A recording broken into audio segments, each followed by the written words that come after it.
I think he is here. His stuff's here. There he is. Kyle in the roll. Just say here. Here. Gonzalez. Here. Maps. Here. Rubio. Here. Wheeler. Here. Now we're going to hear from legal counsel on the rules of order and decorum. Good afternoon. Good afternoon, Mayor. Welcome to the Portland City Council. To testify before council in person or virtually, you must sign up in advance on the council agenda at www.portland.gov/council/agenda. Information on engaging with council can be found at the council clerk's webpage. Individuals may testify for 3 minutes unless the presiding officer states otherwise. Your microphone will be muted when your time is over. The presiding officer preserves order. Disruptive conduct such as shouting, refusing to conclude your testimony when your time is up, or interrupting others' testimony or council deliberations will not be allowed. If you cause a disruption, a warning will be given. Further disruption will result in ejection from the meeting. Anyone who fails to leave once ejected is subject to arrest for trespass. Additionally, council may take a short recess and reconvene virtually. Your testimony should address the matter being considered. When testifying, 1, state your name for the record. Your address is not necessary. 2, if you are a lobbyist, identify your organization, the organization you represent. And 3, virtual testifiers should unmute themselves when the council clerk calls your name. Thank you. All right, thank you. Our first item is a time certain item, a report. Item 537, please, Rebecca. Accept 2023 Northeast Neighborhood Housing Strategies Oversight Committee Report. Commissioner Rubio. Thank you. Colleagues, we are here today for the annual report on the Northeast Housing Strategy, which guides the investments of over $100 million of public resources for housing in the Northeast community. As a reminder, Portland City Council approved a Northeast Housing Strategy in January of 2015 and created an external committee to monitor and provide oversight for the expenditure of funds and program and policy development within the Interstate Tax Increment Financing District. Now, 9 years later, the Portland Housing Bureau and their community partners are meeting or exceeding the goals set at that time. Today's presentation will include data through December of 2023 from all of the strategies, as well as a preference policy and MWESB participation. Before we get started, I'd like to share a few highlights. First, affordable home ownership, as we know, is a critical component of this strategy. With these resources and the guidance of the Oversight Committee, we currently have over 70 new homes in the development pipeline to be completed by 2029, providing long-term and permanent affordability for residents in North and Northeast. In addition, there are over 200 rental units in the development pipeline.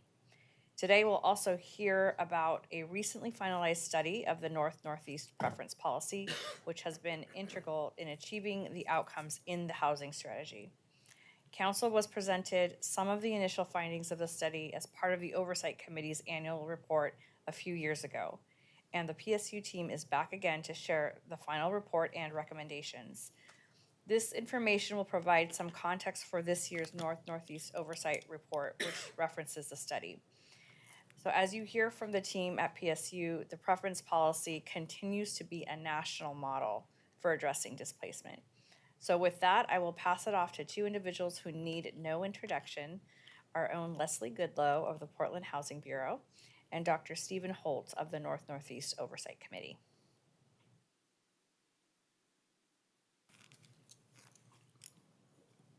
Welcome.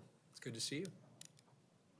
Good afternoon, Mr. Mayor and Commissioners. Good to be here today and excited to talk about what is an absolute passion of my heart, of my life, and have been in this space as the chair since its inception of this committee, and really excited about what we've been able to do and accomplish. I'm not going to reiterate everything you have in the report already. I do want to talk a little bit around introducing it prior to the slides to contextualize why this is of such importance. Before I do that, I want to thank the championing work of Leslie Goodlow, who from the Portland Housing Bureau has just made this a significant priority through 3 different leaders.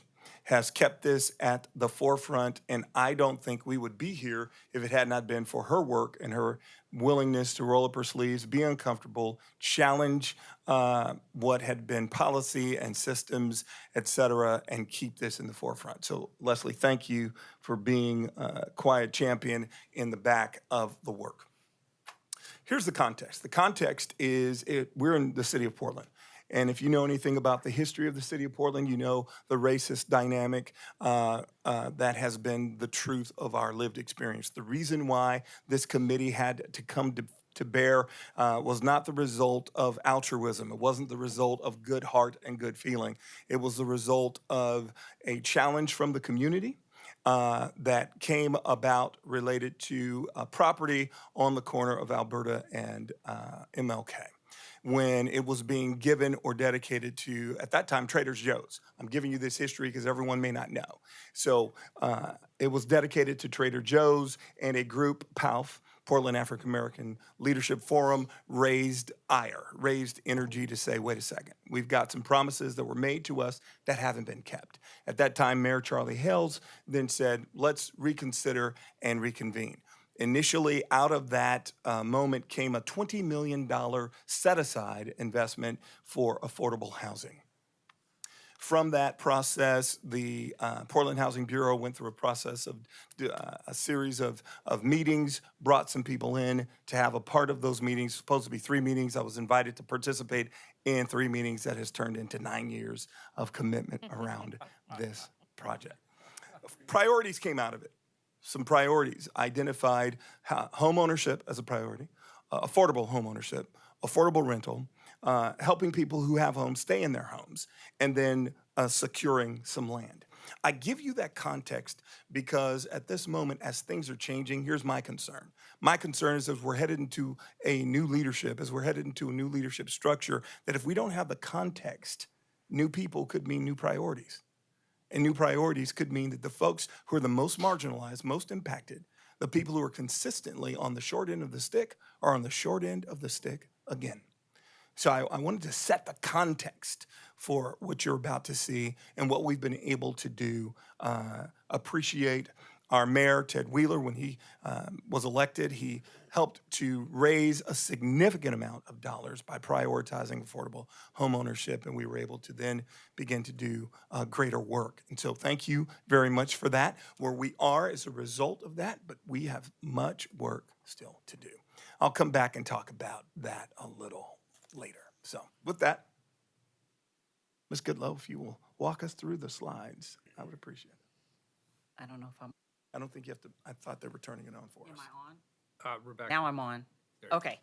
Well, good afternoon, Council and Mayor. Leslie Goodlow, Equity and Business Operations Manager for the Housing Bureau. And I project managed the Northeast Housing Strategy. And I'm going to walk you through some of the data. These couple of slides are members of our committee.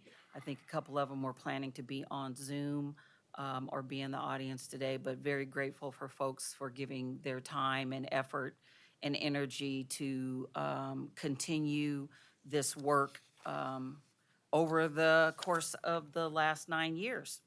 So as Commissioner Rubio mentioned, we have some accomplishments, some things that are great things moving forward.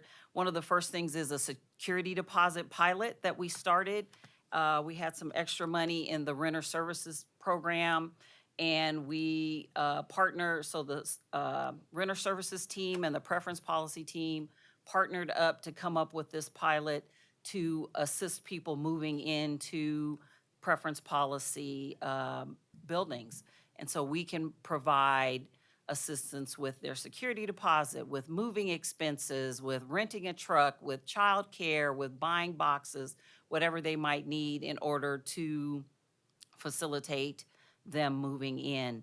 Another accomplishment is the breaking ground of Albina 1, and JT Flowers is here to talk a little bit about that later on. The Dr. Darrell Milner building, which was formerly the 5020 North Interstate, is nearing, well, it's actually leasing up now, but at the time, in December, when this report was through the time, it was getting ready for lease up. So we're excited for a celebration for that building later this summer. And then we had 3 new members join our oversight committee. So you can see from the map, the investments that we have made across the interstate URA. Some of them are completed and leased up, and some of them are under development. The Strong property will be breaking ground sometime next year. Cary Boulevard, we know we have a Safe Rest Village there now. It will be turned over to Habitat for Humanity sometime next summer. And then M. Carter Commons, which is the site that we received from Kaiser, will be breaking ground next year as well. So for this slide just talks about the expenditures and where the funds have gone. That $117 million does not take into account Metro funds, general funds, or CET or short-term rental that have been used for home ownership. This is strictly TIF dollars and where those TIF dollars have gone. For the most part, they've gone into Goal 3, which is new rental units. And then with creating new homeowners and homeowner retention, which is home repair loans and grants. And then, of course, staffing and internal M&S. So our first strategy is preventing displacement. And again, that is that's our loans and grants. To date, we have served 956 families with home repair grants of up to $10,000, and 171 families have received home repair loans up to $40,000. This is the racial and ethnic background of the folks that have received our loans and grants. Black and white families are pretty equal as far as loans go. At one point, Black families were not qualifying for the loans, and so we made some adjustments at the office and with the program to ensure that people could qualify. And then overwhelmingly, the home repair grant program has served Black families to help keep them in their homes. This next map shows where people that have purchased through, that have been on the preference policy, where they have been able to purchase homes. See, most folks are in the district or near the district. The folks that are outside the district were able to purchase using either short-term rental or CET. And then that orange spot down there towards the bottom of the map, that's the Lynch URA. We had a couple people buy with Lynch funds. One of the issues, and I'm sure everybody is aware that we are, the home prices and interest rates are impacting people being able to purchase. And so we've not had anyone purchase in the district since December of '22. So we are looking at ways that we can assist people. And one of the things that we recently did is increase the DPAL amount that happened this year, both with our PHB funds and our Prosper funds. So now the down payment assistance is $150,000. $135,000 goes to down payment, and $15,000 is a home improvement grant. And so we're hoping that that will help folks buy in the district as prices are slowly coming down and interest rates are changing some. This next slide just shows by AMI the where people land that have been able to purchase. Most folks have been between that 61 and 70% AMI range. And out of the 127 families, 100 of them identify as being Black or African American. We do have several projects where we are building home ownership units. 3 in the pipeline right now. So Cary Boulevard with Habitat for Humanity, we will have 50 townhomes being built there. 2 of those will be single-family detached homes that will be 1-story for folks that have accessibility. So they won't have to worry about steps if they've got somebody in a wheelchair. We are also working with Self-Enhancement and CDP for a site in conjunction with the Strong property to put 6 to 8 townhomes on a piece of property near the Strong site. And then with the Williams and Russell project, they are building 20 townhomes, and 12 of those are going to be dedicated to preference policy purchasers. Strategy 3 is creating rental homes, and there is one minor correction on this slide. The property or the project of M. Carter Commons, those numbers are reversed, so it should be 51 preference policy units out of the 62 total units. When we are done, we will have 784 units built through the North-Northeast Housing Strategy, with 696 of those units being subject to the preference policy. And most of those units are excluded either because they are PSH or they have project-based Section 8 vouchers. I did speak a little bit about the security deposit pilot, and again, that will help low-income folks be able to move in and pay for security deposits, dog, if they have pets, et cetera. One of the issues that we're seeing with our units is that the city currently, we are only building 30% units and 60% units. And right now, 70% of renters are Black. And of those renters, 48% of them make less than 30% AMI. And so we don't have enough 30% units. And if they get into a 60% unit, they are then rent burdened. And so one of the strategies that we are looking at is how can we subsidize some of these units to folks' incomes so that, one, our buildings can stay leased, and we don't want our developers to fail. So they are struggling with buildings that have a high vacancy rate.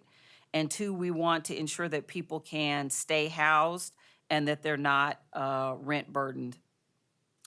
Currently, the average AMI for a Black household is $48,020 a year, and that puts that family at 50% of AMI.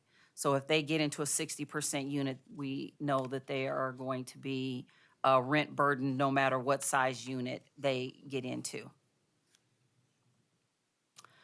Our preference policy continues to be a national model, as Commissioner Rubio noted.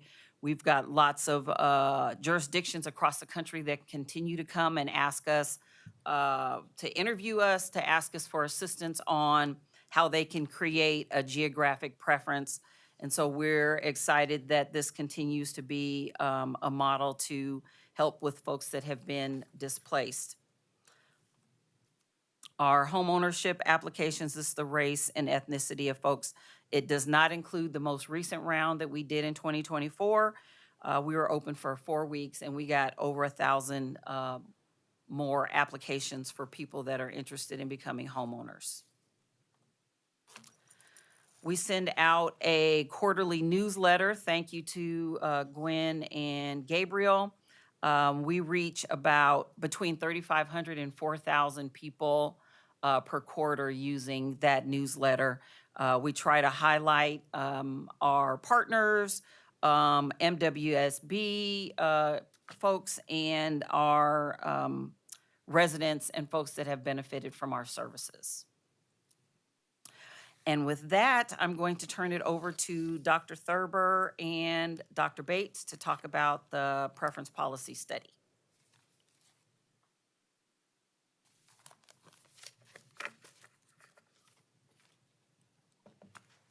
Welcome. Hello. I'm Ami Thurber. This is Lisa Bates. We're both professors at Portland State, and we've been researching the rental aspect of the preference policy since 2019 and reporting back to you periodically. As has been said, this is a nationally recognized model, and it has caught attention from research funders and other housing policymakers. This particular research was funded by Robert Wood Johnson Foundation's Policies for Action program. So we've now concluded our study and wanted to present some highlights from what we found. So next slide. So big picture, our guiding question was, what are the effects of the preference policy on well-being for residents? And we collected seed data from residents in the first 3 buildings to open in 2019, and then returned to all 7 buildings that were open to collect data in 2021 and 2022. The full report from our research is available online, so today we're presenting just a high-level overview of our findings. And this next slide offers that overview. And really, if you, in the first phase of there we go. That summarizes the data collected over those 2 phases. So you can proceed to the next slide. So in the first phase of our study, we got a preliminary understanding of who was served by the policy and how it was impacting well-being, which we reported back to you in 2020 and 21. And in the second phase, our findings were really consistent, but offered a deeper insight into how this policy was serving residents. And I know there's a lot going on in this slide, but big picture, we found that the policy is in fact serving the intended population, that it's disproportionately serving Black residents with longstanding ties to the neighborhood. We also found that place matters significantly to the residents who are housed through the policy. And third, that most residents are experiencing improvements to well-being along a number of metrics. And yet also a number of are experiencing risks to well-being. So we want to highlight the areas of improvement, the areas of risk, and some of the primary recommendations that emerged from this study. So in terms of how the policy is contributing to well-being, there are 3 primary ways that intersect. For many people, the desire to live in a neighborhood with both historic and ongoing Black community was the primary motivation for applying to the policy. Most of the residents that we surveyed and interviewed have very strong neighborhood history and connection. They appreciate having their children be able to attend schools with Black students and teachers. They appreciate living in the neighborhood where their spiritual and civic organizations are located. And we heard that for many, the experience of seeing Black people in the course of everyday life, whether they're friends or family or strangers, operates as a buffer against experiences of racism in Portland. And so that there's a positive benefit. We also heard that most residents are benefiting from living in high opportunity neighborhoods. So they experience the neighborhoods as walkable, as having good public transit, having access to parks, having beneficial amenities and resources. And finally, about half of the residents that we interviewed identified improvements to their own economic well-being. And that is directly related to accessing affordable housing, but also it's related to having less financial stress and being able to work towards other financial goals as a result of that. So now I'll turn it over to Lisa. We can Next slide. Yes, thanks. So as Dr. Thurber explained, most residents are experiencing improvements to some aspects of well-being, but many are simultaneously experiencing risks. And these risks fall into 3 major areas: building environment, neighborhood environment, and affordability concerns. So first, to talk about the building environment, these are concerns we heard from substantial numbers of people who participated in the research and residents in all 7 buildings, that there are significant building safety concerns that are related to unsafe and violent behavior by residents, non-resident access to buildings due to broken locks and doors, theft and vandalism, and ineffective security. Some of the buildings also have some basic problems, such as a lack of ADA accessibility, infrequent or insufficient cleaning and maintenance.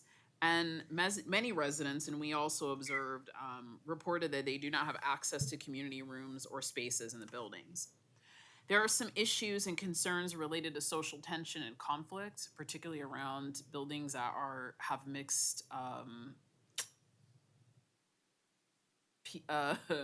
access to units through multiple program types, and non-preference policy households. And some buildings have fairly serious problems with very basic management practices like rent collection and processing, responses to maintenance needs. And for many, a key issue is that staff were unavailable and unresponsive to those concerns. Many residents felt like those problems were solvable, but it felt that no one cared enough to help. And I would recommend commissioners to watch some of the videos from the Oversight Committee meetings where residents came to speak about these concerns directly. The second area of risk related to neighborhood environment, as we know, these are very changing neighborhoods. For many residents, they actually do not feel safe, for example, going for walks in the neighborhood at night, especially for women.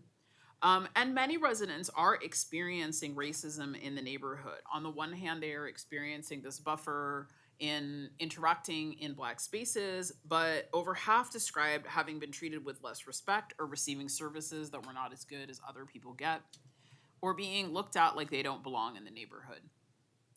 And finally, affordability concerns, I think relating to what Ms. Goodloe just shared, is that while half the residents interviewed describing achieving increased economic stability, nearly 30% of the residents have described ongoing economic stress, including rent burden.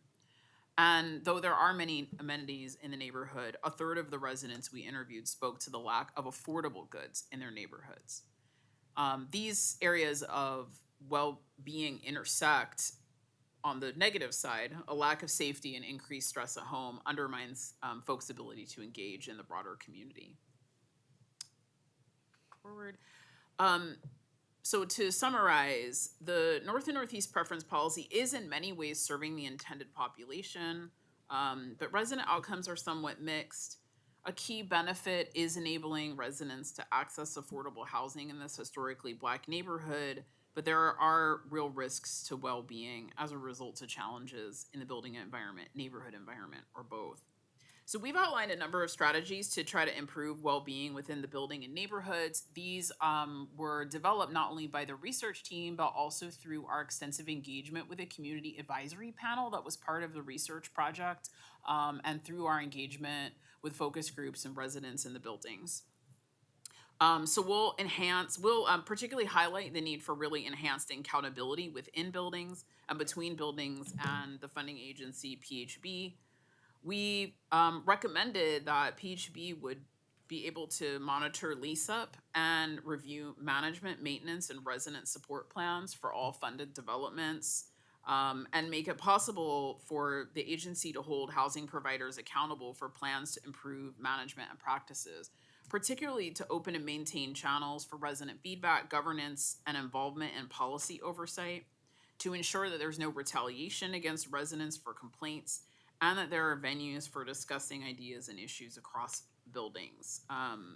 One of the ideas that residents would have a tenant council for Northeast housing that would be able to bring their issues forward.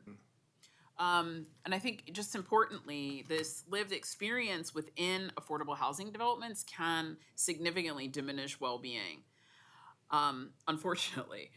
But as the Northeast preference policy was designed to repair past harms, residents expect and deserve a high level of commitment to prevent harm and promote well-being in their buildings. Okay, thank you, ladies. Well, thank you very much. Next, we will have JT Flowers from Albina Vision Trust come up, and he's going to talk about Albina One and the preference policy. Welcome. Thanks for being here. It's good to see you Thank you again. for having me. Good to see y'all.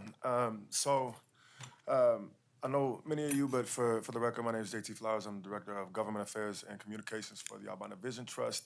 The preference policy has been an absolutely integral tool in helping us get our inaugural development off the ground. So as many of you know, Albina One is a 94-unit affordable housing development.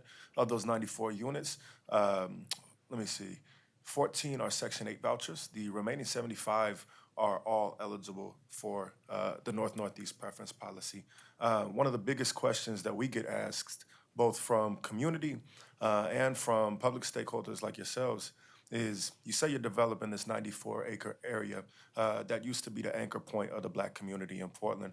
How are you going to make sure that what you develop here actually ends up being owned by, inhabited by, and benefiting the people who are pushed out of here? And one of the most fundamental answers that we have to that question is because of the North-Northeast preference policy.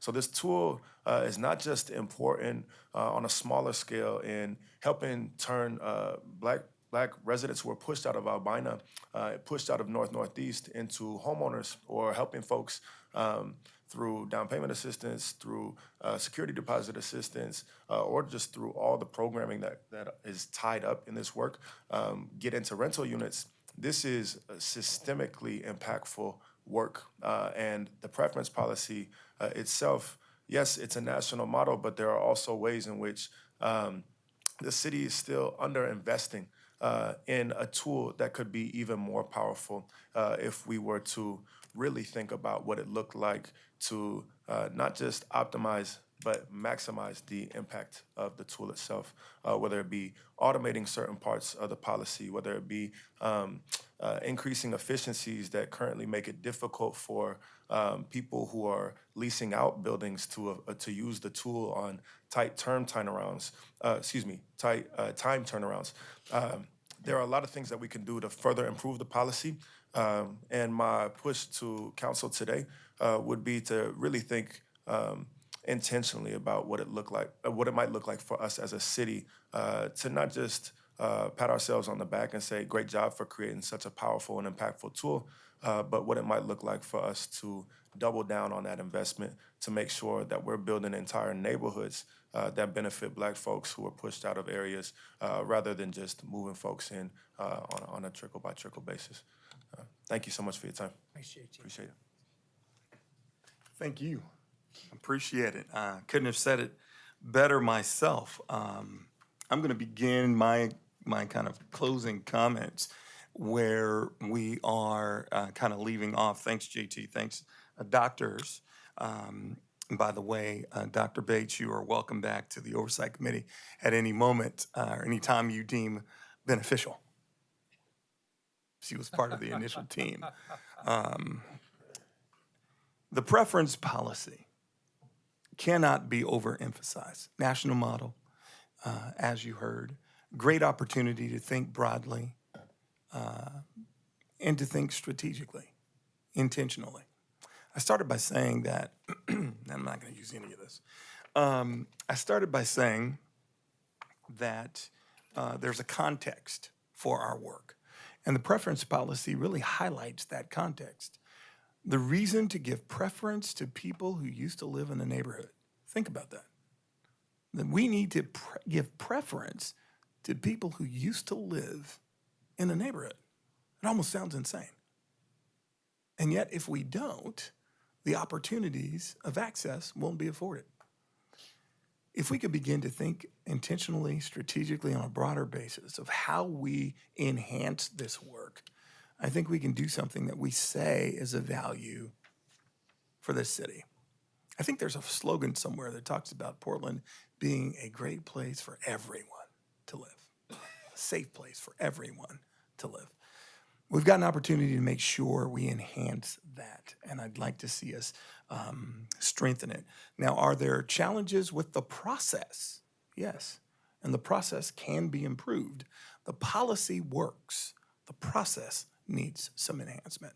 And I think with the collective intelligence that is among us, there's a way for us to accomplish that. So I want to highlight the significance of it. And I agree, we don't pat ourselves on the back by saying that we have paid attention to the harm that's been created. We've just paid attention to the harm that's been created. Now it's time for us to continue to do some work. Also, along those lines, because Portland is Portland and prices are the prices around housing and even rental housing, we must rethink our 30 and 60% demarcations. I think it's time for us to really reconsider how we can support 40%, 50% AMI. I see heads nodding, so you agree with me. And how do we do that quickly? Because prices are only continuing to escalate and the need is only continuing to grow. I was asked the other day whether or not there was value around the work that's being done with the Northeast Oversight Committee, et cetera. And my response was, there are 50 home ownership opportunities in, trying to think of how we're calling it, how we're naming the old. Cary Boulevard. Cary Boulevard, thank you. And 1,000 applications came in. I think the data testifies to the value. I think people want to be in the space as the report articulated. And so how are we making sure that those who have a desire are able to successfully accomplish that and then not be rent burdened in the process? Lastly, this whole lift, this effort started with hope. It began with promises that had been made. And the hope was that the promises made would become the promises kept. That what we said was important would be matched by investment, matched by priority, matched by intentionality, and matched by action. My concern is that as people change, priorities change. We've got to make it policy. We've got to put in place some systems that can support ongoing prioritized investment.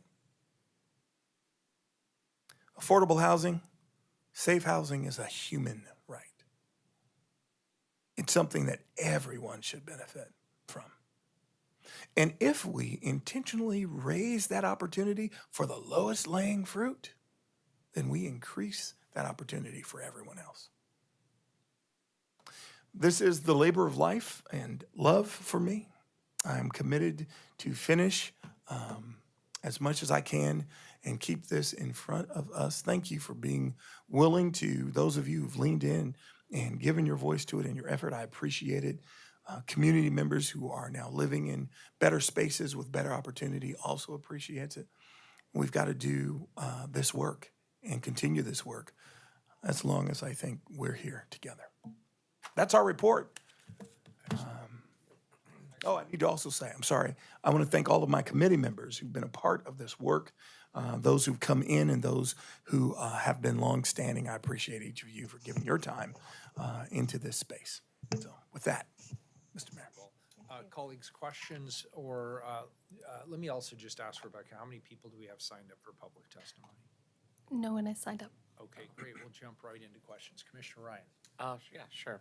First of all, thank you, Commissioner Rubio. It's when we did the change of assignments, this is one that was hard to let go of because it was really evolving and taking off, and your leadership, your steady leadership, both of you, has been the reason.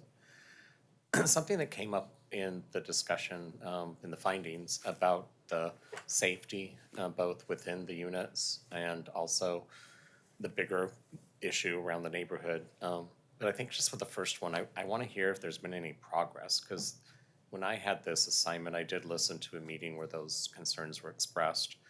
And there were people there, I believe, from those that were managing the units. And I didn't really hear much of their voice in the presentation today. So I just want to hear from you. Is it improving? So we are working with our development partners, and one of the ad packages that we put in was to provide grants for both the Central City and for Northeast buildings to increase security. In some of the buildings, it has gotten somewhat better, in others, not as much. But we want to support them and work with them in order to improve the situation, because it costs them too. You know, Right. As I've said to them, we all sink together, we all swim together, and they can't, if they fail, it's not like we're like, okay, well, we're good if our providers go down. So it reflects on us as on the Housing Bureau, on the city. if we aren't able to keep these buildings going, both financially and because of its security and other issues. So we do have a plan, working through how we can get the money out to them come July, so in a couple of weeks. But yeah, that's our plan. Yeah, it's a lingering concern, growing concern in the auditing world. You would hear it when you would even call to give awards to certain providers, if you will. And they would then share, they don't want me to say their names, so I won't, because I can't probably remember exactly. It was a repetitive concern Yeah. that workforce issues, safety issues, all connected, were a really big deal. And I know that Commissioner Rubio knows that. I just wonder, has this been a conversation in the public safety bureaus with our housing units? Does it come up? Yes. Yeah. That's more of a police side issue, but It definitely comes up, yes. Okay. I just think we have to keep elevating this, because this was the same thing I heard 3 years ago. I agree, 100%. It's an interesting dynamic that within the funding packages for the development, there isn't funding for the security. And so here's an opportunity to rethink about how we do this to help the residents who are benefiting to move back to be safe in the spaces that they move into. Right. Okay, just wanted to lift that up and make sure. Appreciate it. It's on the record, Thank you. because it's been the third time I've heard that. Yeah, thank you. Great. Any other questions? If not, I'll entertain a motion to accept the report. so moved. Commissioner Maps moves. Can I get a second, please? I'll move a second. And I don't do that very often. It's kind of fun. So Commissioner Maps moves, I second. Any further discussion? Seeing none, please call the roll. Ryan? Yeah, first of all, thank you, Dr. Holt, for your steadfastness. You've been at this for a while. And Leslie Goodlow, I'm so glad you, I think at one time I was worried you were going to leave before we got to this date that we're at in 2024. And so thank you also for seeing through a lot of the changes. Dr. Holt was right that it's really having a leader in charge in the Bureau that's stayed focused on it. And I know having Gwen help with community engagement and communication has been a really important aspect of this work as well. So I really do see it evolving and improving. I probably pointed to that one topic because that's the one that's been lingering and I haven't heard enough action on that. Yeah. So I appreciate that you were transparent on that issue. Anyway, this is obviously, when you're trying to do what's right within there's injustice, it's about how to do action and behavior differently than the past. And so we're showing that we're moving into action. It's been slow, but it's been steady, and a lot of it's because the two of you have you've stayed focused on it. So I really did want to take a moment to look you both in the eye to say thank you very much for you could have left a while ago and it would have been delayed this work much further. So I'm just really appreciative of that. And I also see the growing list of those who are partners, and I really do appreciate that as well. So I just hope we can continue to stay focused. I know that all of us at this table agree with that. And we have to see this through because we have a long way to go. And on a personal note, because I was overseeing the Bureau, the mayor gave me the dotted line to the county to do something about how many people are unsheltered on our streets. We did something, and one of them was to really improve the land out at the Peninsula Crossing. So I know there was concerns that if we built that, then how would that correspond with the eventual building of the homes? Well, the good news is infrastructure investments were put in place. Neighbors now actually use the Peninsula Crossing Trail that they didn't use for over a decade because it was too unsafe. And so we have amenities in the area now that are a good on-ramp to when there's eventually housing, which will build some generational wealth for those who get into the housing market. So I think that we're on the right path, and I want to again thank you all. Vote aye. Thank you. Thanks for the comprehensive report. I vote aye. Maps? I want to thank Commissioner Rubio for bringing this forward. Dr. Holt, it's always a pleasure to see you. Good to see you, sir. And you are truly an inspiration. Truly an uplifting report from the Oversight Committee. I also want to recognize our good friends over at PSU who help put the results of our work into some context, I'm really proud of what's happening in this space. And as Commissioner Ryan pointed out, there's some spaces where actually Commissioner Ryan and Dr. Holt both pointed out there are places where we can do better in this space. I look forward to leaning into that new work as we move forward, which is why I am happy to accept this report and march forward. Thank you. Rubio. I want to share my appreciation for the North Northeast Housing Strategy Oversight Committee for your dedication, perseverance in this work to ensure that our most displaced population, Black Portlanders, continue to have real and meaningful opportunities for housing in Northeast Portland. Dr. Holt, I'll echo what everybody else has said. Thank you so much for your steady leadership on the Oversight Committee and your willingness to engage in thoughtful and honest conversation and clear dialogue with all of us, including the city. But especially, I just want to appreciate that you're always stating the truth about the work before us, but together with hope. So it shows us what is our work is cut out for us, but what it's also promising at the same time. And also, I want to lift up and appreciate Dr. Bates and Dr. Thurber for their very thorough work on this study, and also to Dr. Bates for her previous service on the Oversight Committee. It's really helpful to hear about the recommendations and how the policy has been successful, and also the challenges, so that we're very crystal clear about how we need to tailor any future policies that come out of this body to address those specific things. And I couldn't agree with you more about making sure the continuity stays there, especially during this really massive transition time before us. JT, thank you for your thoughtful testimony as always, especially your ideas about the opportunities to exist and maximizing what we haven't maximized it yet. So that thought is staying with me, and we're really looking forward to Albina 1 project opening up soon. And then finally, I just have to say, Ms. Leslie Goodlow, since I've known you, you've been this incredible leader. You've been steady during multiple transitions of all kinds, and you've kept this work front and center at the Housing Bureau, and on behalf of community for so many years. And I don't think it can't be, your impact can't be understated, and I think that's important to lift up. And the city's just so fortunate to have your leadership here. So thank you. Thank you. So I vote aye. Wheeler. Well, I'd like to share my colleagues' enthusiasm for this, as well as you personally. You all have personally stepped up. You've demonstrated a lot of passion, and I can't tell you how much I appreciate it. I'm with Commissioner Rubio on this one. JT, I like the idea of leverage. Anywhere we can find leverage, anytime we can work together, move multiple agendas simultaneously, put our resources together, our best ideas together, we should definitely lean in. Dr. Holt, it has been a long time. It has been a great pleasure.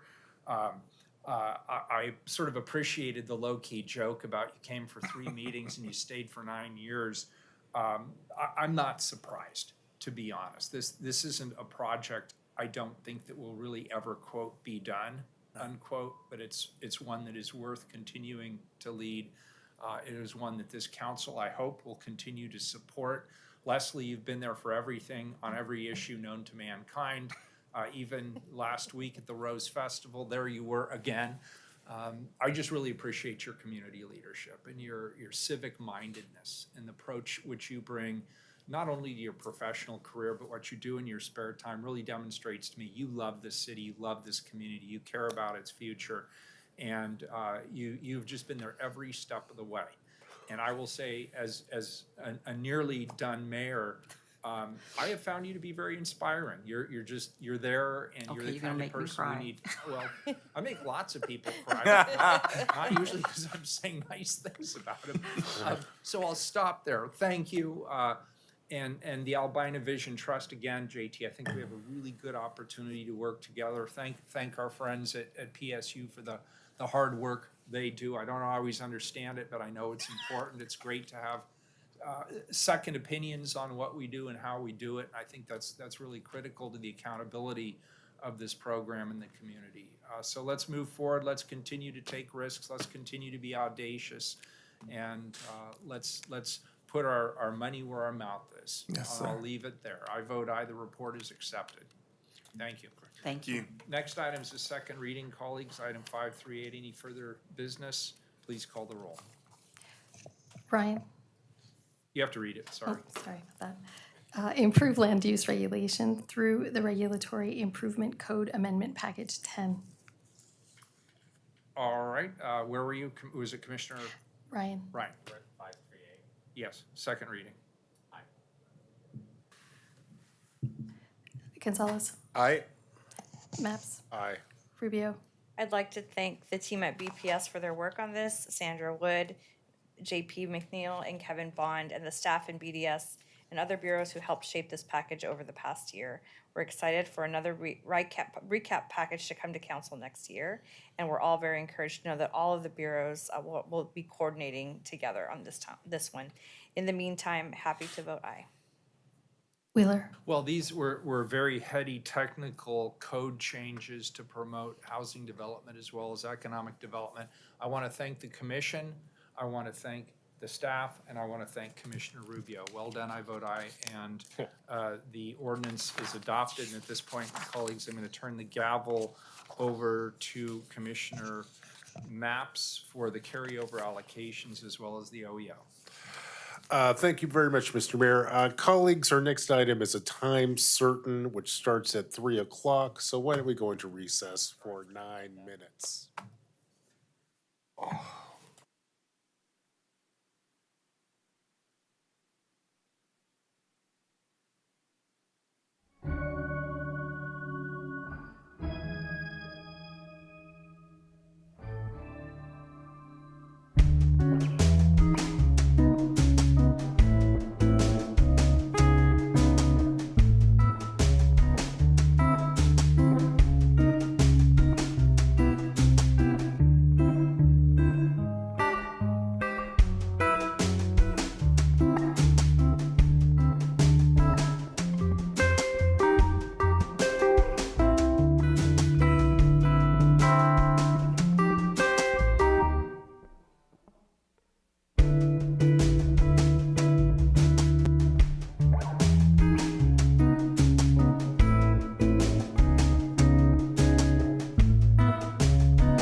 Back in session.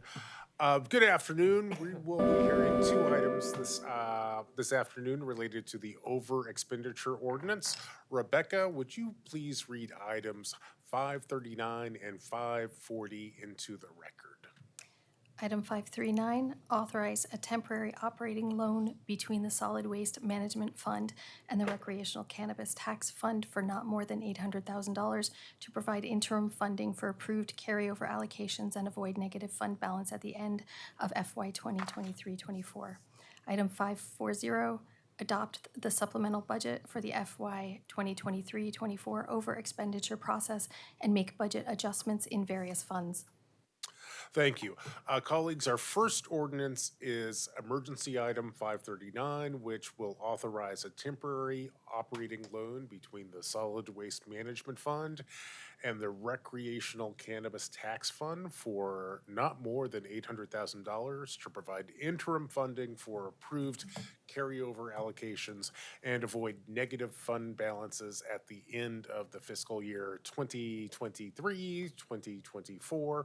The second ordinance is an emergency item 540 to quote, adopt the supplemental budget for the fiscal year 2023-24 over expenditure process and make budget adjustments in various funds. Now, here's the run of show. We will hear from the Budget Office about the interfund loan, take testimony, and vote. Once that's complete, we will turn to the over expenditure ordinance, take public testimony, and vote.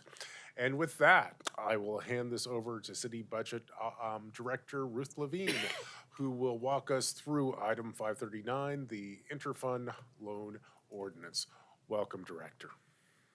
Great, thanks so much, and good afternoon, Commissioner Matz and members of council. Happy to be here with you. I promise it's the last time you'll see me this week. My name is Ruth Levine. I'm the City Budget Director, and I'm here with Anthony Locke, our Budget Monitoring Process Coordinator. As Commissioner Matz mentioned, we will first take a look at item 539, which is the interfund loan from the Solid Waste Management Fund, the Recreational Cannabis Tax, or RCT Fund. The loan is for up to $800,000, not more than $800,000, and will be repaid with interest no later than June 30th, 2025. The background here is that during the current fiscal year, our recreational cannabis tax revenues declined.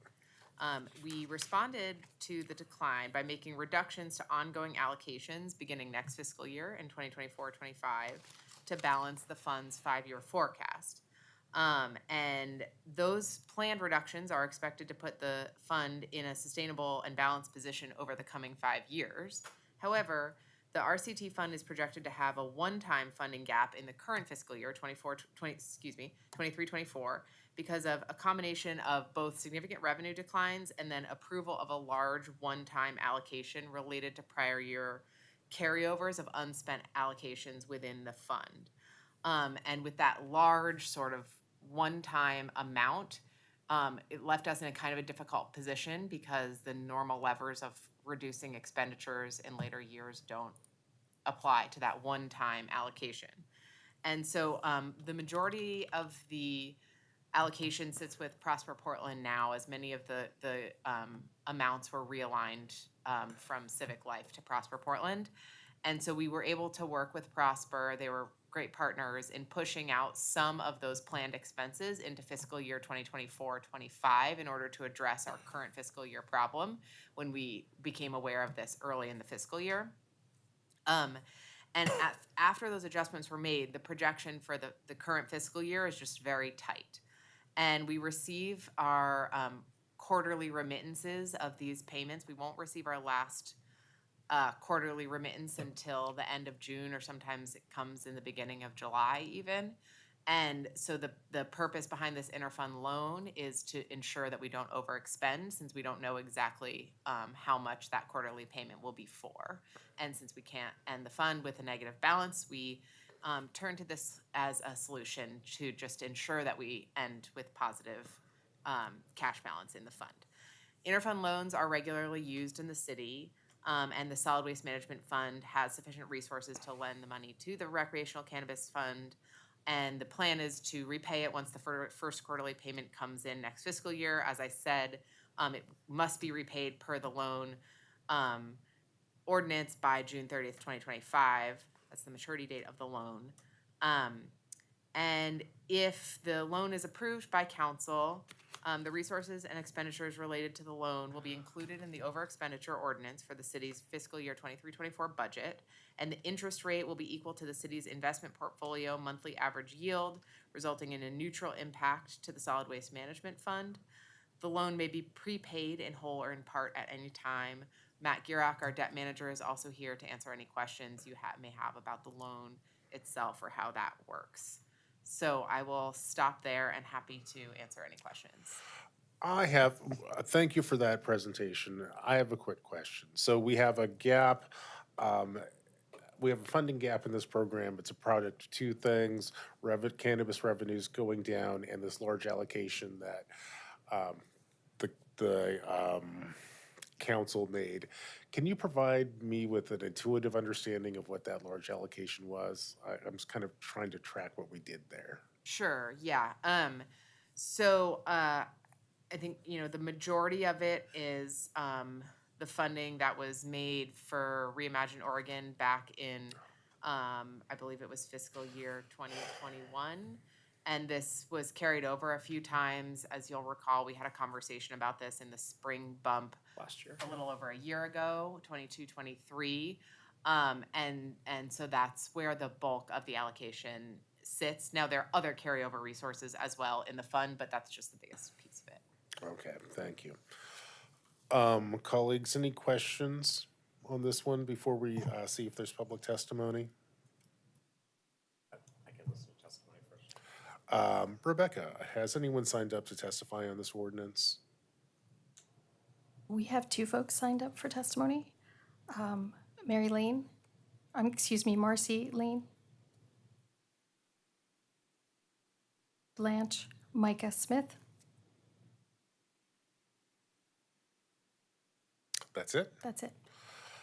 Okay, colleagues, any additional discussion before we vote? Thank you, Commissioner Maps. I just want to hear if we think how do we know we won't be here again in 2 more years? Yeah, I think a couple of things. I think the issue with the one-time money, I do expect to get resolved. So I said that we pushed out a chunk of that money into fiscal year 24-25.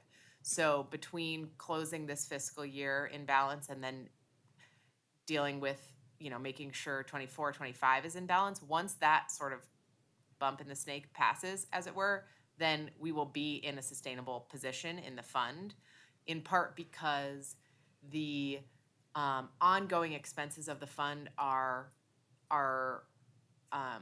much lower. We made 22% cuts going into 24-25. I can't say that we won't have additional cuts in the future. The important thing here is that once we get through the big one-time chunk, it's much more manageable. I think we need to be clear with recipients and with bureaus that this is not this is a volatile funding source and we cannot count on it. I think if we, in hindsight, we should have not made ongoing allocations, and we should probably have flagged for you all, frankly, the kind of risk in having such a large one-time balance in a fairly small fund. But we didn't. This was a new tax in I think it was passed in 2016, I believe, and the early experience with the revenues was that they grew very quickly, and we were projecting them to kind of stabilize at a certain level, and instead they came down almost as quickly as they went up. So it was just an extremely volatile revenue source that we didn't really project. And I assume it's because sales have gone down, or is there less compliance with paying the tax? Yeah, I don't entirely know. I know that we're not alone in having a volatility in our cannabis markets and our cannabis tax revenue.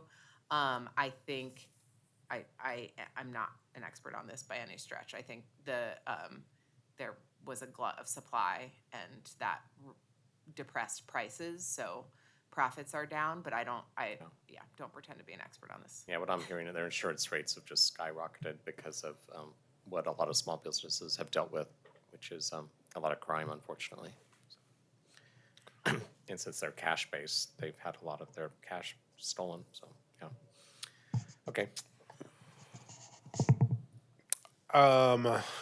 If there are no more questions or comments, this is the first reading of an emergency ordinance. Rebecca, please call the roll. Ryan. Yeah, I understand that I'll be supporting this. It's an emergency for a reason, and you figured out the best solution you can to get us through one more year. I hope that whoever has oversight of this now going forward, that we include the small businesses that are not doing well in this industry. And what I'm hearing from them is this is a burden, and they're facing so many burdens at this time. And so I just hope that as we look to how to improve this program, which I think was built for them to be supportive and helpful, and we of course want that to happen. And I just hope that we have a plan going forward. So when we're here, we actually see the result of this revenue, this 3% is actually benefiting those that the voters intended it to go towards. On this specific issue, I vote aye. Gonzalez, Aye. Rubio, It's essential that we ensure that the cannabis tax fund is held whole for this fiscal year and doesn't have a negative balance. And with the decline of cannabis revenue this year, it's necessary to cover this one-time gap. So I'm really grateful that we have cash flow in solid waste right now to cover this short-term budget issue. And also, I know staff has confidence that we can repay that before the end of the calendar year with interest with no problem. So thank you, Interim Director Levine, for your help on this issue and making sure that we're able to make this loan between funds. I vote aye. Maps, Thank you for the engagement with the questions I raised, and I do hope that moving forward, we can develop maybe new strategies for managing volatility in the cannabis fund. Sounds like it's that is not necessarily a heavy lift. I am glad to support the short-term solution. I vote aye. And the item passed. Colleagues, we can now proceed to with necessary action to review and approve the over expenditure ordinance, also known as the OEO. The OEO is the final budgeting monitoring process of the current fiscal year. It is very narrowly focused on preventing over expenditure at the Bureau, fund, and appropriation level. Once Director Levine provides an overview of the ordinance, we will hear and second any amendments. After that, we can take public testimony before council deliberates and votes. I will now turn it back over to the interim director to review the over expenditure ordinance. Great, thank you, Commissioner Mapp. So I'm going to pull up some slides. Oh. And I'm just gonna give a quick intro, and then I'm gonna turn it over to Anthony to walk you through in a little bit more detail. As Commissioner Maps noted, this is the final supplemental budget process for the fiscal year, and we are here to avoid over expenditure. And I'm just going to go through this slide, which I know has a lot of numbers on it, but just to kind of show you at a very high level what's happening. Most of the adjustments in the OEO are technical in nature. As shown in Exhibit 1 of the OEO ordinance, there's an increase in appropriation of roughly $31 million. And Exhibit 2 breaks out those changes. I'm not going to walk through those line by line. Many of the changes, as you can see from this table, are driven by moving funds out of contingency or out of beginning fund balance into Bureau program expenses, and also by transfers between funds, truing up across funds. There are a few changes in the general fund that Anthony is going to walk you through in a bit more detail. But before I pass it off, do you have any high-level questions on this slide or anything on the OEO? Colleagues, any questions? Seeing none, you can continue. All right, go ahead, Anthony. All right, so there are a few notable changes that we want to highlight for you. So we'll start with some actions in the general fund. And so our office is recommending that the fire and police bureaus be authorized to draw on their public safety set-aside, which will total $2.3 million across both bureaus to cover anticipated projected over expenditures related primarily to personnel and to overtime costs. And so first, we'll look a little more closely at the $800,000 request coming from the Police Bureau. And so this request is intended to prevent overexpenditure in the Bureau due to increased costs associated with overtime and increased external material and service costs that they're projecting, some of which are associated with compliance with the U.S. Department of Justice Settlement Agreement. And then secondly, the CBO also recommends the $1.5 million request from the Fire Bureau. This request for $1.5 million represents what the Bureau projects it will need to end the year within budget based on their conservative projections. And the Bureau does note that if there are remaining funds at the end of this year, they will use some of these resources to procure a new fire apparatus, which typically takes 4 to 5 years of lead time to receive. And CBO is fine with that detail. Over the past several years, the Bureau has moved funds from its capital budget to cover personnel costs, leaving the Bureau with insufficient funds to replace its large capital assets, including fire apparatus. So if they don't use all their funds that we're allocating here in the set aside, we recommend that they're able to purchase that apparatus. One thing that's not here on this particular slide, but there's also a request from the Police Bureau for an additional $750,000 from their Police Equipment Replacement Reserve Fund to cover the costs of the Rapid Response Team, which would include equipment like rifle plates, uniforms, and training equipment needed for a new cohort of officer hires. I'll pause there and see if there's any questions about our recommendations related to the public safety policy set aside. I have a quick question. It goes to fire.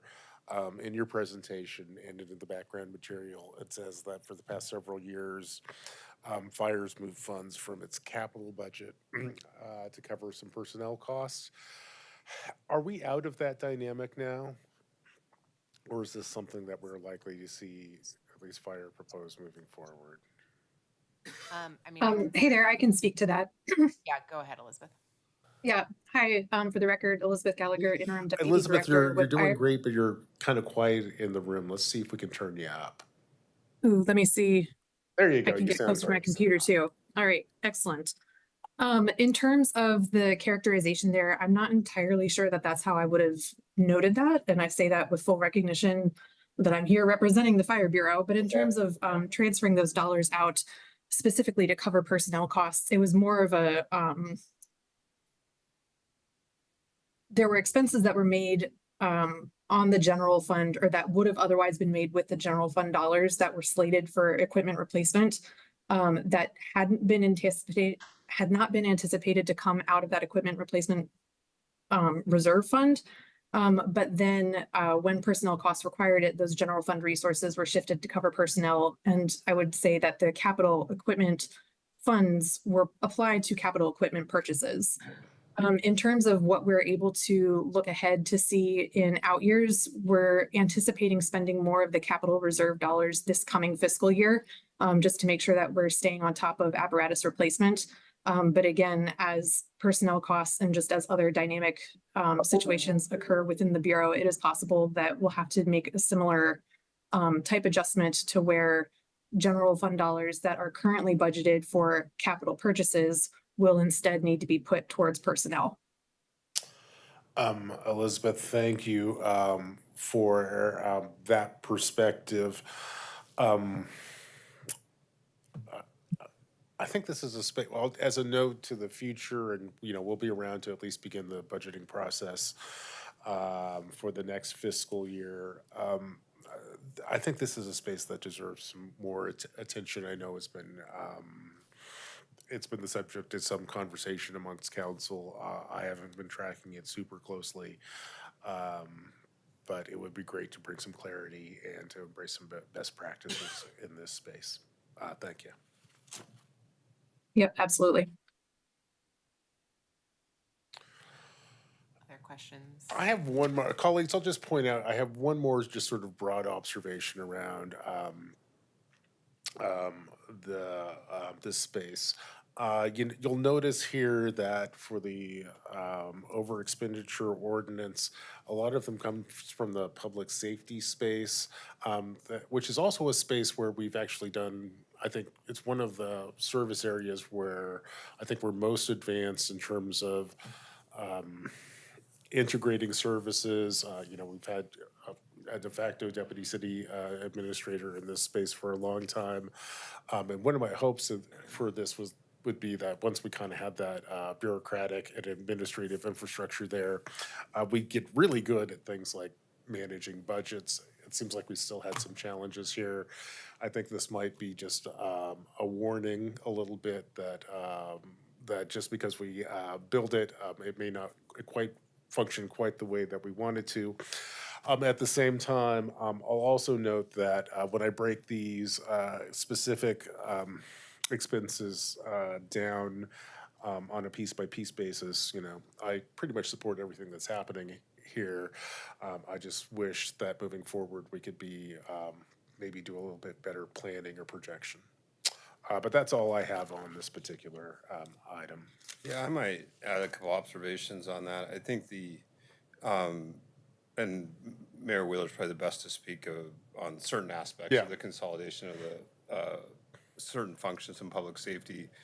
I think it's fair to say that the initial run, going back several years, is that consolidation of functions, kind of the back office, has not led to decreased cost in providing.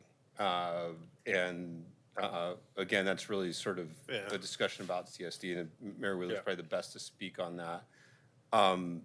I think in terms of service delivery to the bureaus, mixed bag. I think that we really leveraged the analytical capabilities of some of those functions over the last 9 months and understanding the history of kind of the relative mix of straight line versus overtime in Portland Fire, as well as Portland Police. And I think that those provided some real insights. Some of the things that we thought were driving it weren't quite what we initially thought, at least that I thought as the fire commissioner coming in. There were some decisions made in 2020, 2021 that created some really structural challenges that carried forward. I'll also be candid, I think police is going to face some very serious overtime challenges in the coming years on the path they're going, particularly if we want to improve response time in that space. I think fire to BOAC's furthest along, fire is kind of in between. Police it's a different dynamic, but there's we're going to face some real overtime pressures if we want to improve response times there. So I don't know. It's just more of an editorial watching it from one vantage point in the consolidation of services, because yes, public safety in some ways was ahead of the other bureaus. I wouldn't assume out of the gate you're going to get cost savings in the delivery of kind of administrative functions. That's a hope. That's an aspiration. I'm not sure. Again, Mayor Wheeler can probably speak to it more clearly because the CSD has been under his domain and sort of provide it. But I am deeply appreciative of some of the analytical capabilities that we could not have done that on our own inside of fire just because of historic investment. Elizabeth and her team have really helped us understand some things that while fire's operational insights had to supplement, the Bureau was not capable of delivering that kind of analytical capability without sort of supplement from my vantage point. It's not because there wasn't talent there. It was just historic investments. It was always straight line. It was frontline staffing and not in those capabilities. And there was really some insights.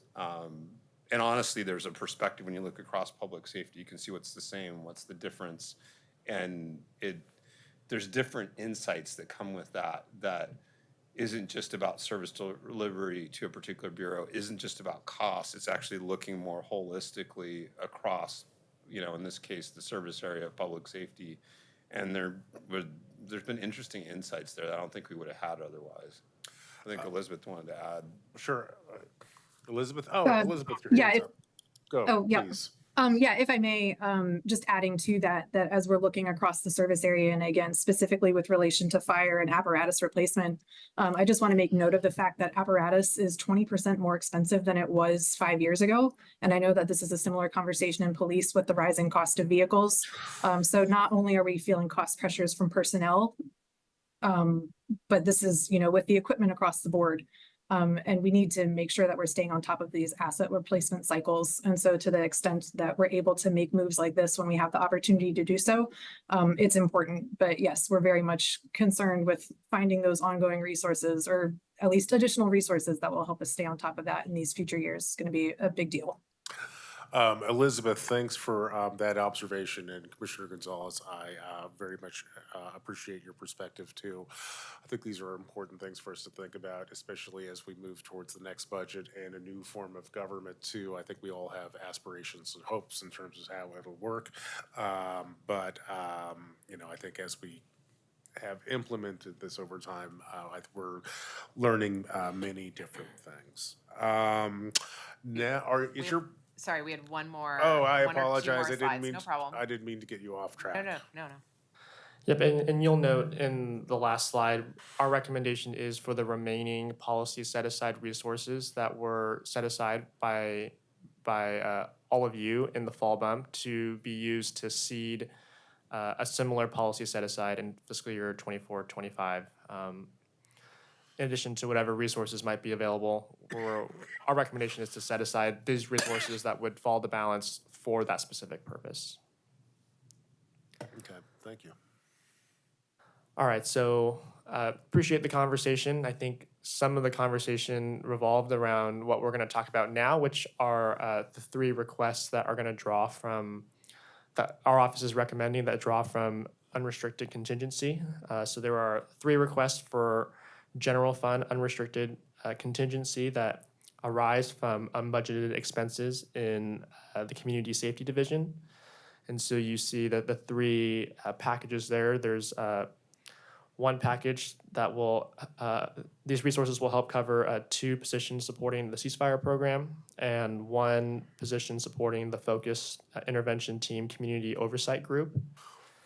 There is another package to support the ceasefire contract. And then there is another package to support the Police Accountability Commission and related services. And so our office is recommending for all 3 of these requests. And so you see the available balance in the general fund unrestricted contingency is just under 1.4 million, and then the remaining resources is just over $200,000. Happy to pause here if there's Colleagues, any questions about these proposals? Seeing none, why don't we move on to non-general fund issues? Okay. So finally, there's one, so there were many technical changes made as demonstrated on the slide that Ruth presented. We do just want to highlight one in the OEO, and that's for a PSEF allocation for the Portland Parks and Recreation Bureau. They are receiving $10.1 million as an award through the application process from the PSEF Climate Investment Plan. And these resources would come out of the Strategic Program 5, which is just one of the programs in that plan specific for building upgrades for community severe weather response. So as an office, we wanted to highlight that because that's an important action, but an action that wouldn't normally take place in the OEO. Thank you. Is that the end of your comments on this section of? Yes. Yep, so if there are no further questions, we'll turn it back to you, Commissioner Mapps, for Okay. action on the ordinance. Thank you very much. Now, colleagues, this is the section of today's presentation where we have an opportunity to introduce amendments. To be clear, new actions to amend the document will require the information on the purpose, justification, and source of funds. Each amendment should be moved and seconded for consideration. And then we will hold public testimony before discussing and voting on the amendments. Colleagues, does anyone have any amendments?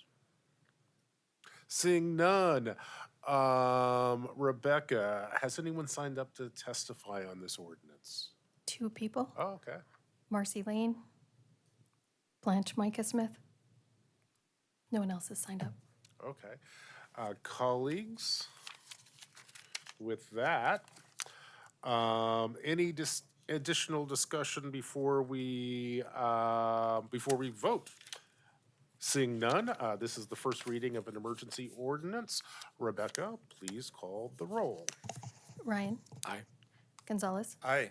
Rubio. Aye. Maps. Aye. And with that, all of the supplemental, the over expenditure ordinance passes. And I believe we have completed our business this afternoon. Is that correct? And also congratulations to everybody. That is the last piece of work we have to do on the budget, I believe. All right, Thank you. congratulations. You guys have been great.